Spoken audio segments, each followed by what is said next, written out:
आज मैं आप सभी को कक्षा चतुर्थ क्लास 4 के भैया बहनों को मैं हिंदी पढ़ाने वाला हूँ। और उसमें जो हिंदी विषय में जो पाठ है वो प्रताप और भामाशाह पाठ है, उसकी मैं चर्चा करने वाला हूँ। महाराणा प्रताप जिस समय हमारे देश में राजस्थान के मेवाड़ के राजा थे, वो उस समय अकबर का भारत में मुगल बादशाह अकबर का शासन था। अकबर से युद्ध के मैदान में हार होने के बाद वह राजस्थान के अरावली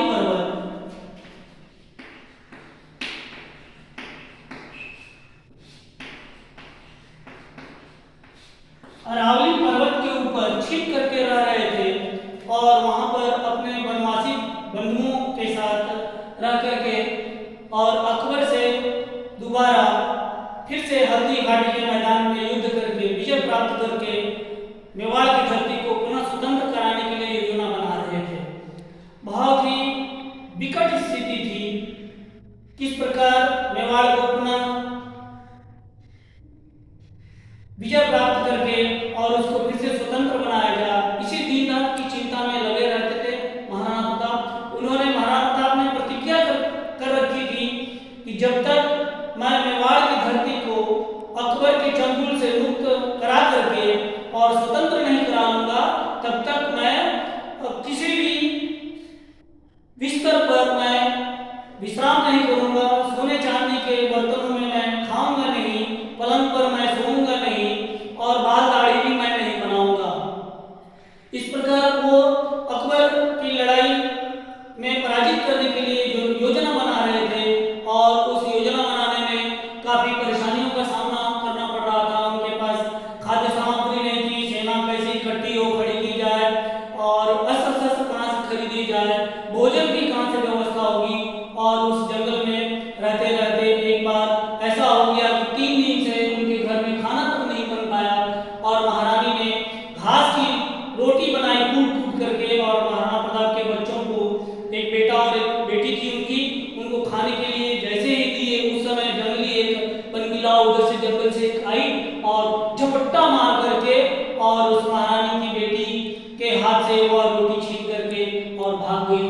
और उस पीड़ा से दुखी होकर के महाराणा प्रताप ने महारानी को कहा कि हे महारानी, अब तो लगता है कि हमको अकबर से समझौता कर लेना चाहिए। और वहीं पर यह विषय है कि भारत जो है जननी जन्मभूमि हमारे देश की धरती है, इसमें देवी की पूजा होती है। महारानी ने महाराणा प्रताप को समझाया। उसने कहा कि आप मानसिंह नहीं हैं, उसने कहा कि आप मानसिंह नहीं हैं, आप मेवाड़ के महाराणा हैं।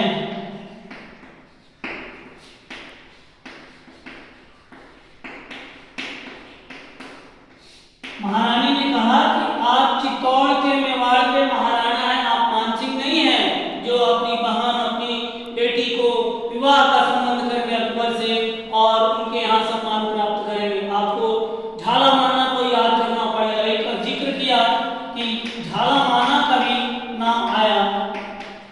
उन्होंने कहा कि आप झाला माना की त्याग और बलिदान को याद कीजिए। और फिर से महाराणा प्रताप ने अपनी योजना बदल डाली और अकबर से युद्ध करने के लिए एक योजना बनाई। ठीक उसी समय मेवाड़ के श्री संत जो थे वो बहुत बड़े व्यवसायी थे जिनका नाम भामाशाह था। उन्होंने बहुत सारी संपत्ति अपने ला करके और महाराणा प्रताप के चरणों में समर्पित कर दी और कहा, हे महाराणा, आप फिर से अपनी सेना तैयार कीजिए और युद्ध लड़िए अकबर से और हल्दी घाटी के मैदान में अकबर को परास्त कीजिए। और एक बार फिर से उस धन से भामाशाह द्वारा दिए हुए दान से प्राप्त राशि से महाराणा प्रताप ने सेना को तैयार की और अकबर से हल्दी घाटी के मैदान में अकबर से फिर से युद्ध करके और मेवाड़ को स्वतंत्र कराया। ऐसे वीर महापुरुष के विषय में हम चर्चा करेंगे, पढ़ेंगे। और भामाशाह का एक नाम भी आया। भामाशाह के विषय में मुझे एक कविता याद आ गई। देश हमें देता है सब कुछ, हम भी तो कुछ देना सीखे। देश हमें देता है सब कुछ, देना सीखें। और आगे के कक्षा में मैं इसके बाद की जो हमारी कक्षा होगी, मैं श्याम नारायण पांडे द्वारा जो लिखी हुई चेतक कविता है, चेतक जो कविता है श्याम नारायण पांडे की लिखी हुई हल्दी घाटी नामक पुस्तक से चेतक कविता की चर्चा करेंगे। वीर रस से भरी हुई कविता है और उसको मैं पढ़ाऊंगा और हम याद करेंगे उस कविता के माध्यम से भी महाराणा प्रताप को। और आप सब भैया बहन महाराणा प्रताप की जीवनी से शिक्षा लेंगे कि किस प्रकार विषम परिस्थिति में भी महाराणा